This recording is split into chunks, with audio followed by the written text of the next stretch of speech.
Hai sobatku, akhir-akhir ini banyak berita beredar tentang persalinan dengan metode ERAX dan akan lebih valid jika informasi tersebut langsung kita dengar dari ahlinya. Yuk, simak penjelasan metode ERAX berikut.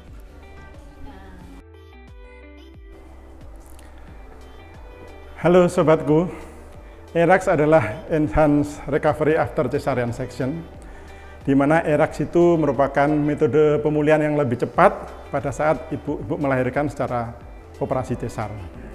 ERAX pertama kali dikerjakan di Inggris pada tahun 2013, di mana dengan metode ERAX ini merupakan langkah-langkah penyempurnaan daripada operasi-operasi sebelumnya, di mana menghasilkan pemulihan yang lebih cepat.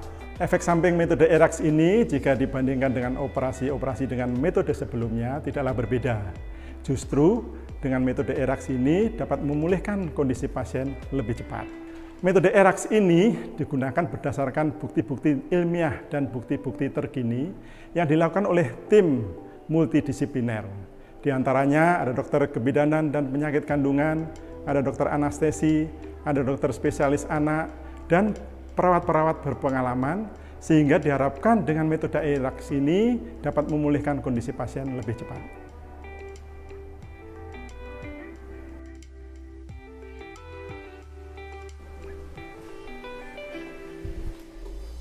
Tidak dapat dipungkiri bahwa setiap operasi pasti akan muncul rasa nyeri. Nah, metode ERAX ini adalah mampu meminimalisir rasa nyeri tersebut sehingga ibu dapat beraktivitas normal segera setelah operasi. Seperti ibu dapat duduk dengan nyaman, menyusui buah hatinya, bahkan berjalan ke kamar mandi atau aktivitas seperti biasa. Jadi, keuntungan daripada metode ERAX ini adalah satu, ibu lebih nyaman dan puas karena bisa beraktivitas lebih cepat tanpa rasa nyeri. Ibu akan dibantu mobilisasi atau bergerak lebih awal dalam waktu 8-12 jam setelah operasi.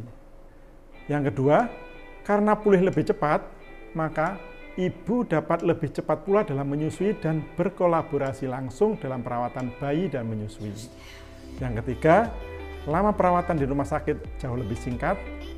Pasca operasi, ibu diperbolehkan makan dan kateter akan dilepas juga lebih awal. Yang keempat, otomatis risiko komplikasi lebih minim. Persiapan metode ERAX bisa dimulai sejak trimester ketiga. Yang pertama, tentunya dokter akan memberikan edukasi mengenai tindakan operasi dengan metode ERAX ini, termasuk pemulihan pasca persalinan. Yang kedua, dokter akan mengoptimalkan kondisi ibu sebelum operasi. Dalam hal ini termasuk pemeriksaan laboratorium yang lengkap, sehingga diharapkan semuanya berjalan dengan optimal dan lancar.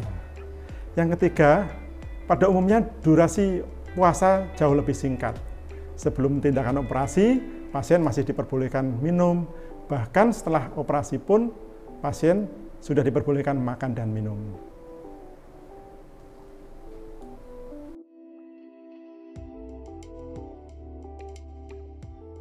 Metode ERAX belum tentu bisa dilakukan pada setiap pasien. Ada syarat-syarat tertentu yang harus dilaksanakan. Dokter kandungan akan melakukan pemeriksaan terlebih dahulu untuk menentukan apakah layak dilakukan metode ERAX. Beberapa kondisi yang tidak memungkinkan untuk metode ERAX antara lain sebagai berikut. 1. Preeklamsia, tekanan darah tinggi pada ibu hamil, eklamsia atau riwayat kejang pada ibu hamil, tekanan darah yang tidak terkontrol, anemia berat, diabetes yang tidak terkontrol, pasien dengan gangguan kecemasan yang tinggi ataupun nilai ambang yang rendah sehingga mudah nyeri, dan beberapa kondisi tertentu yang setelah dilakukan pemeriksaan tidak memungkinkan untuk dilakukan metode ERAX. Rumah Sakit Dr. Un Solo Baru kini telah melayani persalinan dengan metode ERAX. Jika sobatku tertarik dengan metode ini, segera konsultasikan dengan dokter Anda untuk mengetahui lebih detail bagaimana persiapan yang harus dilakukan. Saya, Dr. Kandung Bowo Leksono SPOG, terima kasih. Salam teduh untuk sembuh.